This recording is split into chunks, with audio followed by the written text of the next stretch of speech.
ఈ వనరులకు బానిస అయ్యాడు. వనరులకు బానిస అయ్యాడు కాబట్టే వనరులలో భాగమైనటువంటి తన భార్య పైన అధికారం, భర్త పైన అధికారం చేసే ప్రయత్నం. ఎప్పుడూ ఆయన ఈ మాట చెప్పలేదు, సాటి మనిషి పైన నీకు నేను అధికారం ఇస్తున్నాను. కానీ సాటి మనిషి పైన అధికారం తీసుకో అని ఈ లోక మర్యాద. The ways of the world రేపు చూస్తాం. What are the ways of the world రేపు చూద్దాం. ఆ దానిలో కారణంగా మనం పెట్టుకున్న విగ్రహములు అనగానే ఆయన ఏదో వేరే మతం గురించి నేను మాట్లాడుతున్నాను అని అనుకుంటారు. No no no no no నేను మన గురించి క్రైస్తవ మతం గురించి మాట్లాడుతున్నాను. క్రైస్తవ మతంలో ఉన్న విగ్రహం, ప్రతి మానవాళిలో ఉన్న, ప్రతి సమాజములో ఉన్న విగ్రహములు, కులం అనే విగ్రహం, మతం అనే విగ్రహం, నీ గర్వం అనే విగ్రహం, నీ అందం అనే విగ్రహం, నీ చదువు అనే విగ్రహం, నీ పలుకుబడి అనే విగ్రహం, నీ ఆస్తి అనే విగ్రహం, నీ అంతస్తు అనే విగ్రహం. ఈ విగ్రహాలను చూసి నువ్వు హెచ్చుకుపోతున్నావు చూసావా? దాని కారణంగా నీవు వాటిని చేసుకున్నది నువ్వే, వాటి యందు విశ్వాసం ఉంచేది నువ్వే. కాబట్టి నువ్వు పతనావస్థలో ఉన్నావు. You are dying on a regular basis, on a daily basis, and ultimately you shall die. చచ్చిపోతావు. You will cease to live. ఇక నీలో జీవము ఉండకుండా పోతుంది. That is the narrative that Bible is, that's the grid that Bible is giving you. విగ్రహారాధన అన్నదే మూల పాపం. దేవుని స్థానములో దేవుణ్ణి ఉంచకుండా, దేవుని స్థానము నుంచి దేవుణ్ణి తొలగించి వనరులకు అనగా సృష్టిలో భాగానికి, సృష్టికి ఆయన స్థానాన్ని ఇస్తే మనం సృష్టికి బానిసలం అవుతాం. అందుకనే డబ్బు కోసం రీసెంట్గా పేపర్లో 3 రోజుల క్రితము 4 రోజుల క్రితము ఆస్తి తీసుకోవటం కోసం సొంత నాయనను రాత్రి దిండు పెట్టి ఊపిరాడకుండా చంపేసిన కొడుకు, తన ప్రియుడితో పెళ్లి చేసుకోవటం కోసం తన సొంత భర్తకే చితి పేర్చిన భార్య. ఫేస్బుక్లో ఈరోజు చూశాను. మన దాని నమస్తే తెలంగాణ పేపర్లోది cutting. This is our situation. మానవుడు ఎందుకు పశుప్రాయుడయ్యాడు, ఎందుకు జంతువును పోలి బ్రతుకుతున్నాడు అనంటే, జంతువుల పైన రాజ్యం చేయాల్సినటువంటి మానవుడు జంతువులను దేవుళ్ళుగా చేసుకున్నాడు. కోతిని పూజిస్తే కోతి మాదిరి అవుతావు అని ఆ మాటకు అర్థం. వాటిని చేసుకుని వారును, వాటి యందు విశ్వాసముంచి వారును వాటి వంటి వారే అవుతారు. మనిషి బందర్ కా ఔలాద్ ఎందుకు అవుతాడంటే, బందర్కో భగవాన్ మంటాయి. అది ప్రాబ్లం. గుర్రాన్ని చేసుకుంటే గుర్రంలాగా తయారవుతాం. ఏనుగును నువ్వు దేవుడు అంటే ఏనుగులాగే తయారవుతావు. అది వద్దు అని ప్రభు చెప్పాడు. నేను I am the king, I am the father, I am the shepherd, I am your husband, I love you so much that I am your lover, I am the king అని చెప్పుకుంటున్నటువంటి ఈ దేవుడిని కాదు we have our own ways, మాకు మా మార్గాలు ఉన్నాయి, నువ్వు light తీసుకో అని చెప్పి ఆయన్ను పక్కన పెట్టడం కారణం చేత మానవుడికి మధ్య ఉన్న సంబంధాలలో కూడా ఇబ్బందులు తెచ్చుకున్నాడు. అలా ఇబ్బందులు తెచ్చుకోవటం కారణం చేత కుటుంబ వ్యవస్థ నిర్వీర్యం, ప్రేమ వ్యవస్థ నిర్వీర్యం, సామాజిక వ్యవస్థ నిర్వీర్యం, దేశం రాజ్యం అనే వ్యవస్థ నిర్వీర్యం. కన్ఫ్యూజన్లో మానవుడు. ఒక 3 వారాల క్రితం సుప్రీంకోర్టు ఒక మాట చెప్పింది. ఏం చెప్పింది అని అంటే, భారతదేశంలో అమ్మాయి పెళ్లి చేసుకోకూడదు అని చెప్పింది, అబ్బాయి పెళ్లి చేసుకోకూడదు అని చెప్పింది. అది చెప్పాల్సిన మాట మనకు తెలియదు, కానీ మన కర్మజోడు చెప్పింది. ఎందుకు ఇలా చెప్పింది అని ఆలోచిస్తే 2 సంవత్సరాలు వెనక్కి వెళ్ళామనుకోండి, అదే సుప్రీంకోర్టు అదే ఢిల్లీలోనే ఉంది. ఈ రోజుకు రాజ్యాంగానికి నిర్వచనం చెప్తుంది. రైట్? కాన్స్టిట్యూషనల్ బెంచెస్ అక్కడ ఉంటాయి. నేను కూడా సుప్రీంకోర్టులో కొట్లాడుతున్నాను, మీకు తెలుసో తెలుసు, తర్వాత చెప్తాను. ఏమని చెప్పింది అంటే అమ్మాయి పెళ్లి చేసుకోవచ్చు అని చెప్పి. పెళ్లి కూడా చేసుకోకర్లేదు, 6 నెలలు కలిసి ఉంటే చాలు వాళ్ళు భార్య భర్తే అనింది. ఎవరు భార్య ఎవరు భర్త చెప్పలా. అబ్బాయి చేసుకోవచ్చు అని చెప్పింది. కన్ఫ్యూజన్. మ్యాన్ మేడ్ సిస్టమ్స్, మనిషి తయారు చేసుకున్నటువంటి, మనిషి తన సొంత క్రియేషన్గా తెచ్చుకున్నటువంటి, నెత్తిన పెట్టుకున్నటువంటి ఈ ఇబ్బందులు మనిషిని మనిషిగా కాకుండా డీహ్యూమనైజ్ చేస్తున్నాయి. మూడవ మాట, మొదటి మాట మ్యాండేట్, రెండవ మాట డెలిగేట్, మూడవ మాట dehumanising. Because we rejected God, man is డీహ్యూమనైజ్డ్.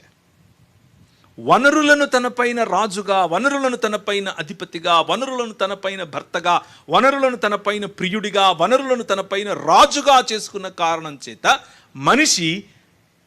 మనిషిగా ఉండకుండా తగ్గిపోతున్నాడు. వాటిని చేయువారును, వాటి యందు విశ్వాసం ఉంచువారును వాటి వంటి వారే. జంతువులను చేసుకుంటే జంతువు వంటి వారు, రాళ్ళని చేసుకుంటే రాళ్ళ వంటి వారు, చెట్లను చేసుకుంటే చెట్లంటి వారు, కానీ మనుషులు కారు. అర్థమవుతుంది point? The point is, the moment you reject God and you replace God with something else, you become like that. మనిషి ఆ విధంగా మారిపోతున్నాడు.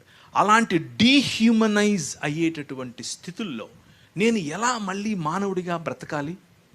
How can I live again in good wise అన్నటువంటి ప్రశ్న. ఆ ప్రశ్నకు సమాధానం ఇప్పుడు రేపు ఉదయం దీని డీటెయిల్స్ చూసే అవకాశం ఉంటుందో ఉండదో, టైం ఉంది కాబట్టి లెట్ us కంటిన్యూ. ఆ రోజుల్లో నిమ్రోదు అనేటటువంటి ఒక రాజు అందరిపైన రాజ్యం చేయటానికి కత్తిపట్టాడు. Violence became the means to rule over people. ప్రజలపైన రాజ్యం చేయటానికి కత్తి ఒక ఆయుధమైంది. దేవుడిచ్చిన ఆయుధం ఏమిటి రాజ్యం చేయటానికి? సాగు చేయి, సంరక్షించు. సాగు చేయి, సంరక్షించు. మనిషి ఏర్పరచుకున్న ఆయుధం ఏమిటి? చంపు, పెత్తనం చేయి, గుంజుకో, కొట్టి తెచ్చుకో. Man made systems. నిమ్రోదు మొదలుకొని మెల్లిమెల్లిగా రాజ్యముల తర్వాత రాజ్యముల తర్వాత రాజ్యములు, శక్తి తర్వాత శక్తి, సమూహముల తర్వాత సమూహములు అలా తయారవటం మొదలుపెట్టాయి. దేవుడు చూశాడు. ఐ రియలీ రిగ్రెట్ అన్నాడు.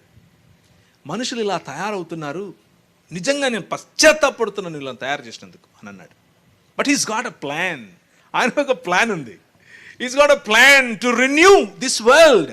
ఈ ప్రపంచాన్ని ఆయన పునరుత్థానం చెందించటానికి, మళ్ళీ కొత్తగా చేయటానికి, ఉజ్జీవింప చేయటానికి ఆయన దగ్గరకు ఒక ప్లాన్ ఉంది.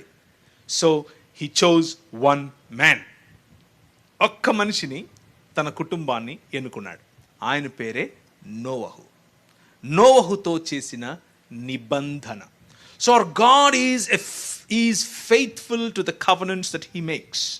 దేవుడు నిబంధనకు విశ్వాస్యత చూపించువాడు. రేపు దీని గురించి మనం మాట్లాడతాం.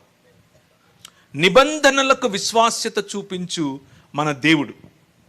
ఆ నిబంధనలకు విశ్వాస్యత చూపించే దేవుడు తన నిబంధనను చేశాడు. ఒకసారి దేవుని వాక్యాన్ని తెరవండి. రేపు చూద్దాం నిబంధనల గురించి. కానీ ఈరోజు కొద్దిగా దానికి పైన అర్థం చేసుకోవటానికి మనం అర్థం చేసుకునే ప్రయత్నం చేద్దాం. సంఖ్యాకాండం 14వ అధ్యాయం 21వ వచనం. సంఖ్యాకాండము 14వ అధ్యాయం 21వ వచనము. అయితే నా జీవము తోడు భూమి అంతయు యెహోవా మహిమతో నిండుకొని ఉండును. This is the covenant that he has got with himself. ఆయన జీవము తోడు ప్రమాణం చేసి చెబుతున్నటువంటి, ఒట్టు పెట్టుకొని చెప్తున్నటువంటి మాట ఏంటనంటే, the glory of the Lord Yahweh will fill the entire earth. మతం ఏం చెప్తుంది అని అంటే, ఇదంతా వేస్ట్ బ్రదర్, మాయ బ్రదర్, ఇక్కడే వదిలేస్తాం, ఎక్కడికో పోతాం బ్రదర్ అని చెప్తుంది. దాన్నే నియోప్లెటనిజం అని అంటారు, లేకపోతే మ్యానికీయిజం అని అంటారు, లేకపోతే స్టోయిసిజం అని అంటారు. నియోప్లెటనిజం, మ్యానికీయిజం అండ్ స్టోయిసిజం, ఈ మూడు చొరబడ్డాయి క్రైస్తవ సంఘంలో. మతంగా క్రైస్తవ సంఘాన్ని, క్రైస్తవ మార్గాన్ని మార్చేశాయి. క్రైస్తవ మార్గ జీవన విధానాన్ని మతంగా మార్చినటువంటి, ఎక్కడికో వెళ్ళిపోవాలి అనేటటువంటి ఆలోచన.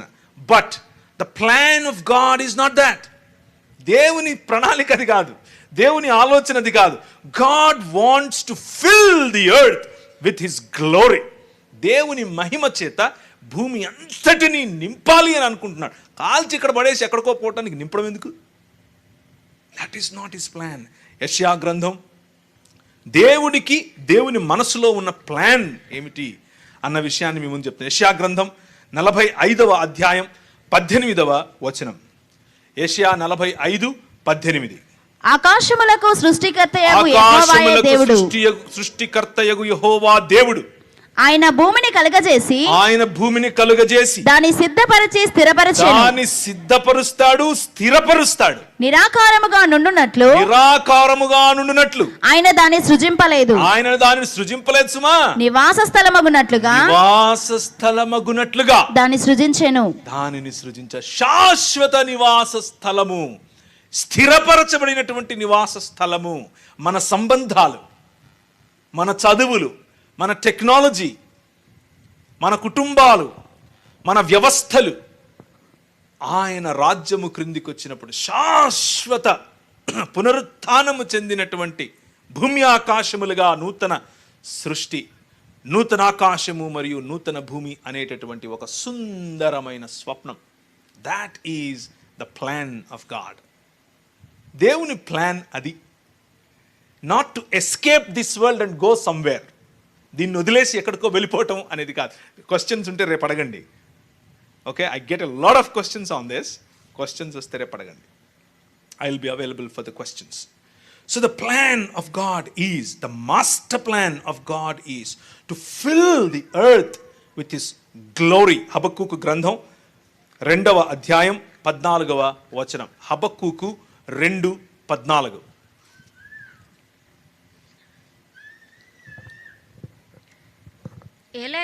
ఏలయనగా సముద్రము జలములతో నిండియుండునట్లు భూమి యెహోవా మహత్యమును గూర్చిన జ్ఞానముతో నిండును. That is the focus of ఆ ప్లాన్. ఆయన జరిగించాలి. ఇప్పుడు ఆ ప్లాన్, దేవుడు నువ్వు నాకు వద్దు అని చెప్పి దేవునికి అనగా భూమికి ఆకాశమునకు మధ్య ఒక అగాధమును, ఆకాశం అంటే పైన చూస్తే కనిపించే స్కై కాదు, that is not what it means. ఆకాశం, the place of God, the dwelling place of God, దేవుని నివాస స్థలం అని చెప్పొచ్చు. ప్లేస్ అనగానే మళ్ళీ ఆయనకు ప్లేస్ కావాలా అని అనుకుంటే ఆల్రెడీ డిస్క్లైమర్ చెప్పాను. For the lack of words I'm using that word. దేవుని నివాస స్థలము నిజానికి మనం, కానీ మనం ఏమన్నాం? నువ్వు మాకు వద్దన్నావు. సో భూమి ఆకాశముల మధ్య అనగా దేవుని నివాస స్థలమునకు మరియు భూమికి మధ్య అగాధం ఏర్పడింది. మానవుడు నువ్వు నాకొద్దు అని స్వతంత్రుడవ్వాలనుకుని, కానీ ఈ లోకానికి, ఈ లోక మర్యాదకు, పడద్రోయబడినటువంటి ఆలోచన విధానానికి బానిసైపోయాడు. బానిసైపోయిన మనిషిని దేవుడు విమోచించాలి, విడిపించాలి. విడిపించటానికి పూనుకున్న దేవుడు తన ప్రణాళిక, తన సంకల్పాన్ని, తన ఒరిజినల్ థాట్, తన original idea, which is to fill the earth with his glory, fill the earth with the knowledge of his existence. ఆయన ఉనికికి ఉన్నటువంటి జ్ఞానము చేత సముద్రంలో నీళ్లు ఇలా ఉంటాయో ఎప్పుడన్నా చూసారా? సముద్రం అంటే సముద్రం తట్టును నిలబడితే మీరు అలలు వస్తూ ఉంటాయి, అది చూస్తే మీకు కనబడదు. కొంచెం ఎత్తులోకి వెళ్ళి చూడండి, కనుచూపు మేర ఈ కొండ ఎంత ఎత్తుందో అంతకంటే ఎక్కువ లోతులోనికి నీళ్లు అలా స్థిరంగా ఉంటాయి. That's the vision. That's how God wants to fill the earth and human societies with him. ఆయన గుణలక్షణములతో ఈ ప్రపంచాన్ని ఆ విధంగా ఆయన నింపాలి అని అనుకుంటున్నాడు. మతం దానికి కరెక్ట్గా ఆపోజిట్గా ఇది వదిలేయాలి, ఎక్కడికో వెళ్ళాలి అని చెప్తుంది. ఆయన గుణలక్షణాలను నింపాలి అనుకున్నటువంటి ప్రభువు ఆయనను రిజెక్ట్ చేయటం ద్వారా ఆయన సన్నిధిని కోల్పోయిన మనిషి. వారిని విడిపించటం కోసం నూతన సృష్టి కార్యాన్ని మొదలుపెట్టాడు. నూతన సృష్టి కార్యం ఎవరితో మొదలైంది? నోవహుతో మొదలైంది. నోవహుతో ఆయనకున్నటువంటి ఈ ఆలోచన సందర్భం, ఈ ఆలోచన యొక్క పరిధిలో చేసిన నిబంధన, I'm not a God that destroys, I'm a God that rebuilds the things. నేను నశింపచేయను, నేను నాశనం చేయను, నీ ద్వారా క్రొత్త సృష్టిని నిర్మిస్తున్నాను, క్రొత్త సృష్టిని నిర్మిస్తున్నాను. నీవు, నీ కుటుంబం, ఈ జంతువుల్లోనూ పక్షుల్లోనూ పురుగుల్లోనూ ప్రతి ఒక్క దాంట్లోనూ ఒక్కొక్క జత తీసుకో, and I will bring a progeny to fill the earth again with the people of God, to fill the earth again with the presence of God. దేవుని సన్నిధి, దేవుని ముఖకాంతి చేత నింపబడినటువంటి దేవుని ఇంటిని నేను కడుతున్నాను. నేను ఆయన ఇంటిని కడతాను, నేను నా నివాస స్థలాన్ని కడతాను అని చెప్పినటువంటి దేవుడు. సో నిమ్రోదు కాలంలో ఉన్నటువంటి ఒక మహా సామ్రాజ్యం, ఒక గొప్ప బాబేలు గోపురమే కడదామని అనుకున్నారు. దేవుడు అన్నాడు, అరే పిచ్చోళ్ళారా, ఒకసారి చూస్తారా 2వ అధ్యాయము కీర్తనల గ్రంథం. అన్యజనులు ఏల అల్లరి చేయుచున్నారు, రండి వారి కట్లు విప్పుదము అని భూరాజులు తమలో తాము ఏం చేసుకుంటున్నారు? అన్యజనులు ఏల అల్లరి చేయుచున్నారు, జనములు ఏల వ్యర్థమైన దానిని తలంచుచున్నవి.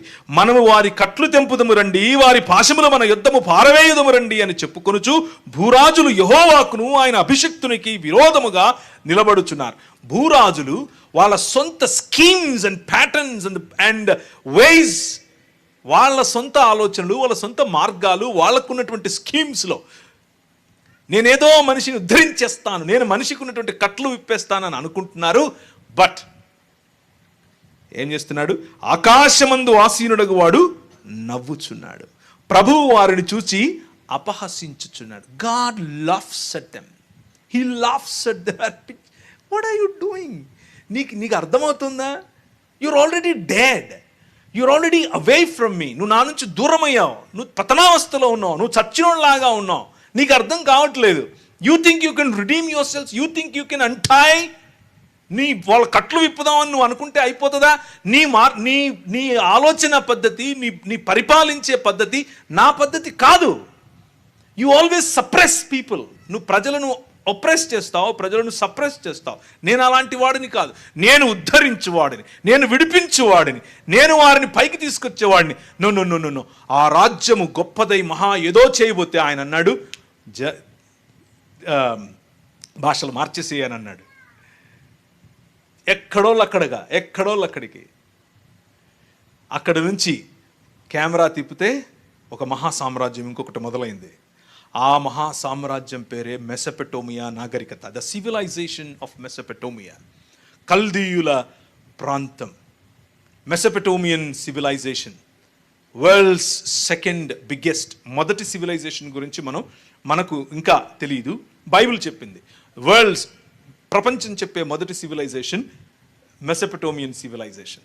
ఆ మెసపెటోమియన్ సివిలైజేషన్ ఫలించింది, అభివృద్ధి చెందింది, విస్తరించింది, భూమిని నిండించింది, దానిపైన రాజ్యం చేస్తోంది.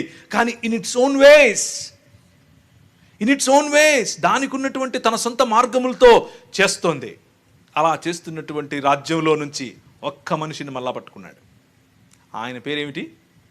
అబ్రహాము. అన్న అంతా చెప్తున్నావు, మరి ఇంకా 60 రాలేదేంటి అని అంటావు? టైం ఉందని 60 దగ్గరికి వచ్చేస్తాను త్వరగా. అబ్రహామును ఎన్నుకున్నాడు. తీయండి ఒక్కసారి 2వ నిబంధన. మొదటి నిబంధన, I'm a God not of destruction but a God that builds this world. నేను ఈ జనములను లేకపోతే ప్రపంచములను నాశనం చేసే దేవుణ్ణి కాదు, నేను నిర్మించే దేవుణ్ణి, నిర్మాణాత్మకమైనటువంటి తండ్రిని. నేను తండ్రిని అని చెప్పినటువంటి నిబంధన మొదటి నిబంధన. 2వ నిబంధన అబ్రహాముతో చేసినటువంటి నిబంధన. 12వ అధ్యాయము ఆదికాండం 12వ అధ్యాయం మొదటి వచనం నుంచి చదవాలి. యెహోవా నీవు లేచి నీ దేశము నుండి నీవు లేచి నీ దేశము నుండి నీ బంధువుల యొద్ద నుండి బంధువుల యొద్ద నుండి నీ తండ్రి ఇంటి నుండి నీ తండ్రి ఇంటి నుండి బయలుదేరి నేను నీకు చూపించు దేశమునకు వెళ్ళుము. దేశమునకు వెళ్ళుము. The focus of God is never ends with an individual. ఒక వ్యక్తితో మొదలై ఒక వ్యక్తితో అంతమైపోయేది కాదు దేవుని ఆలోచన. It is always about kingdoms. It is always about జన సమూహములు, ప్రపంచములు, దేశములు, రాజ్యములు. నేను నీకు చూపించవు దేశానికి నువ్వు వెళ్ళు. నిన్ను గొప్ప జనముగా అనగా గొప్ప దేశముగా, గొప్ప రాజ్యముగా అని కూడా తీసుకోవచ్చు. ఎత్నేస్ చేసి నిన్ను ఆశీర్వదించి నీ నామమును గొప్ప చేస్తాను. నీవు ఆశీర్వాదముగా ఉంటావు. నిన్ను విశ్వసించు వారిని ఆశీర్వదిస్తాను. నిన్ను దూషించే వారిని శపిస్తాను. భూమి యొక్క సమస్త వంశములు నీ యందు ఆశీర్వదింపబడతాయని అబ్రహాముతో అన్నాడు.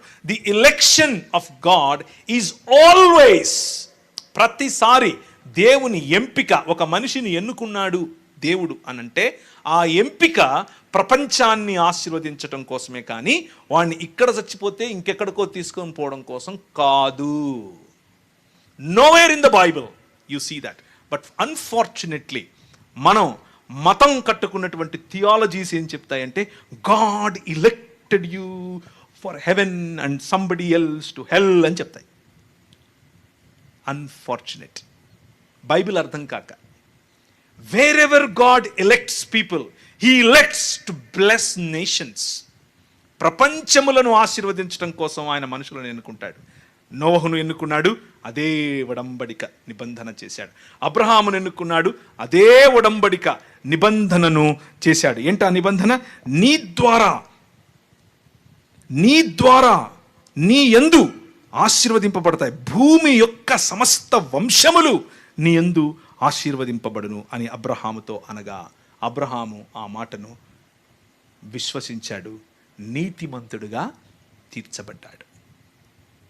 That simply means to correct yourselves from the fallen situation, all you need to do is turn to God and believe what he says. దేవుని యొక్క ఈ ప్లాన్, దేవుని యొక్క ఈ ప్రణాళికను అర్థం చేసుకొని ఆయన వైపుకు తిరిగితే that's all you can do. Tonight, ఈరోజు రాత్రి కూర్చున్న మీలో కేవలం మత ప్రాతిపదికన మాత్రమే ఎదుగుతున్న ఒకవేళ ఉంటే, ఇంకా ఈ గొప్ప దేవుడు, ప్రపంచాన్ని ఆశీర్వదించాలనుకుంటున్నటువంటి దేవుడు, ప్రపంచాన్ని తన కుటుంబముగా మార్చుకోవాలి అనుకుంటున్నటువంటి దేవుడు మీకు పిలుపునిస్తున్నాడు. If you want to be part of that, ఈ గొప్ప ఉద్యమంలో గనక నువ్వు భాగం అవ్వాలి అని అనుకుంటే నిన్ను ఆయన ఎన్నుకోవటానికి సిద్ధం. నీ ద్వారా ప్రపంచాన్ని ఆశీర్వదించడానికి ఆయన సిద్ధం. నీ ద్వారా ప్రతి వంశాన్ని ఆశీర్వదించడానికి ఆయన సిద్ధం. ఆయన ఒడంబడిక, ఆయన చేసిన నిబంధన, నీ ద్వారా ప్రపంచాన్ని ఆశీర్వదిస్తాను. It is not destruction, but it is blessing. ఆశీర్వాదం. That's the exact opposite is what religion is. దానికి కరెక్ట్గా ఆపోజిట్గా చెప్పటమే మతం. రేపు చూద్దాం దాని గురించి. ఆ తరువాత అబ్రహాముకు చెప్పాడు. ఏమని చెప్పాడు?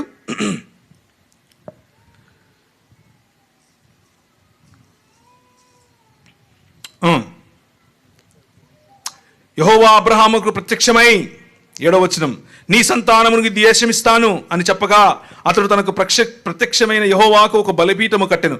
అక్కడ నుండి అతడు బయలుదేరి బేతేలునకు అక్కడికి వెళ్ళాడు. ఆ తర్వాత ఏమని చెప్పాడు దేవుడు? నీ పిల్లలను 400 పైచిలుకు సంవత్సరాలు నేను ఎక్కడ పెడతాను?